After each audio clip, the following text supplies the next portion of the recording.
راولپنڈی میں gas leakage کے باعث آگ لگنے کے 2 واقعات میں 4 افراد جان کی بازی ہار گئے۔ بحریہ ٹاؤن فیز 7 کے فلیٹ میں گیس لیکیج سے آگ لگ گئی۔ واقعے میں 3 خواتین جاں بحق ہوئیں۔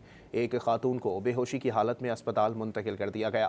رشید کالونی میں بھی ایک گھر میں گیس لیکیج سے آگ لگی۔ ایک شہری جھلس کر جان کی بازی ہار گیا۔